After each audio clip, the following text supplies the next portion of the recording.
Hi friends, Keerthana கிச்சனுக்கு welcome you all. வாங்க, இன்றைக்கி நான் புது வீடியோட வந்திருக்கேன்.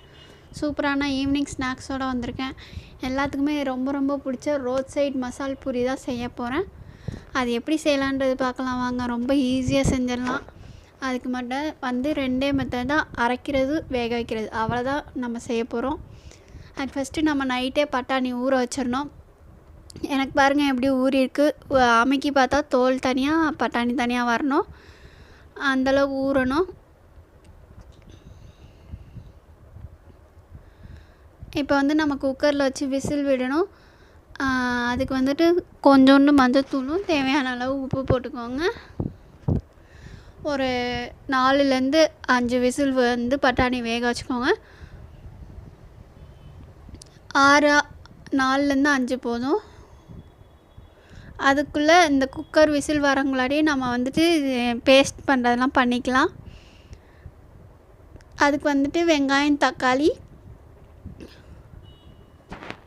அப்புறம் இஞ்சி பூண்டு பேஸ்ட்டு. அப்படி இல்லைன்னா நான் இஞ்சி பூண்டு பேஸ்ட்டாக தான் சேர்க்குறேன் இன்றைக்கி. 3 பச்சை மிளகா.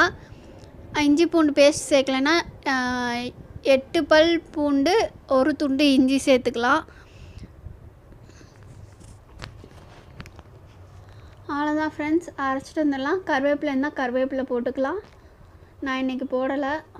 இங்கே பாருங்கள் ஃப்ரெண்ட்ஸ், இப்போ பட்டாணியும் வெந்துருச்சு. நம்ம பேஸ்ட்டும் அரைச்சிட்டு வந்தாச்சு.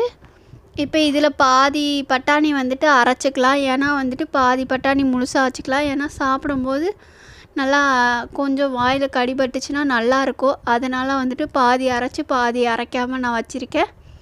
இந்த தண்ணியை வேஸ்ட் கீழே ஊற்றிடாதீங்க. இந்த தண்ணி வச்சு தான் நம்ம செய்ய போகிறோம். இந்த தண்ணி தான் நமக்கு ஃப்ளேவரே.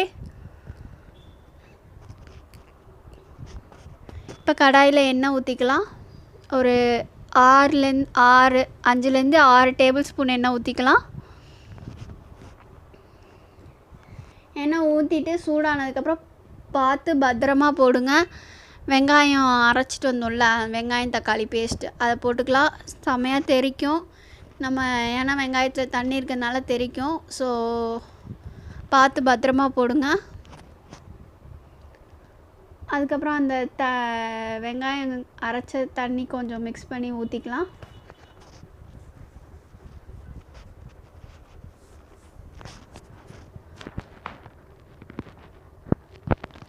இப்போ பச்சை வாடை போகிற வரைக்கும் கொஞ்ச நேரம் வதக்கிக்கலாம்.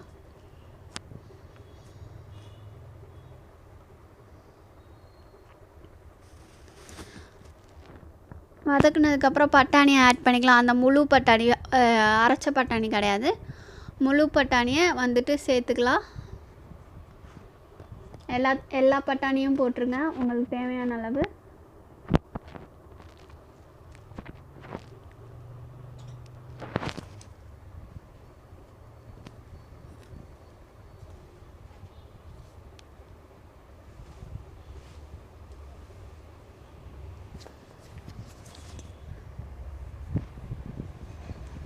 பட்டாணியெல்லாம் போட்டதுக்கப்புறம் மஞ்சள்தூள், மிளகாத்தூள் தேவையான அளவு ஆட் பண்ணிக்கலாம்.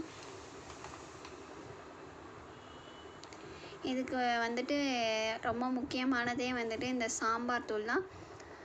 மத்தியான சாம்பார் செய்கிற சாம்பார் தூள் தான் நம்ம கண்டிப்பாக போடணும். அதுதான் நமக்கு இதோட டேஸ்ட்டே.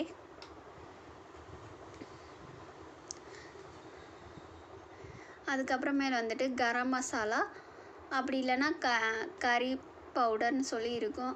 எது உங்கள்கிட்ட இருக்கோ ஆட் பண்ணிக்கலாம். நான் இன்றைக்கி கரம் மசாலா போட்டிருக்கேன். தேவையான அளவு உப்பு போட்டுக்கலாம். மஞ்சத்தூள் கொஞ்சமாக போட்டுக்கோங்க, ஏன்னா பட்டாணிலேயும் மஞ்சத்தூள் போட்டிருக்கோம்.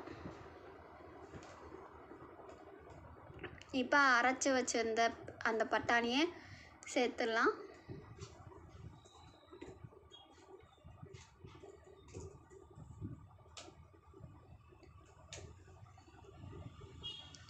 அப்புறம் தேவையான அளவு தண்ணி ஆட் பண்ணிக்கலாம்.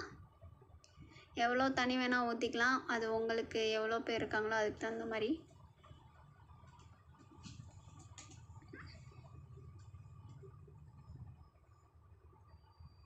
நான் வந்து இது வந்துட்டு ஒரு 5 பேர் 6 பேர் சாப்பிட்ற மாதிரி நான் இன்றைக்கி செஞ்சுருக்கேன். உங்கள் வீட்டில் எவ்வளோ பேர் இருக்காங்களோ அதுக்கு தகுந்த மாதிரி பட்டாணி ஊற வைங்க. இப்போ பாருங்கள் நல்லா கெட்டியாக வந்துருச்சு. இப்போ வந்துட்டு அந்த பட்டாணி தண்ணி எக்ஸ்ட்ரா தண்ணி சொன்னல அந்த தண்ணி வந்து பட்டாணியோட தண்ணியை ஊற்றுங்க. அதுக்கு மேலேயும் உங்களுக்கு பத்தலைனா தான் வந்துட்டு நீங்கள் வந்துட்டு நார்மல் வாட்டர் ஊற்றணும். பாருங்கள் ஃப்ரெண்ட்ஸ், சூப்பராக வந்துருச்சு பூரி. கண்டிப்பாக நீங்களும் இந்த மாதிரி ட்ரை பண்ணுங்கள். ட்ரை பண்ணிட்டு எனக்கு கீர்த்தனா கிச்சனுக்கு கமெண்ட் பண்ணுங்கள், சப்ஸ்கிரைப் பண்ணுங்கள், லைக் பண்ணுங்கள், ஷேர் பண்ணுங்கள். பாய்.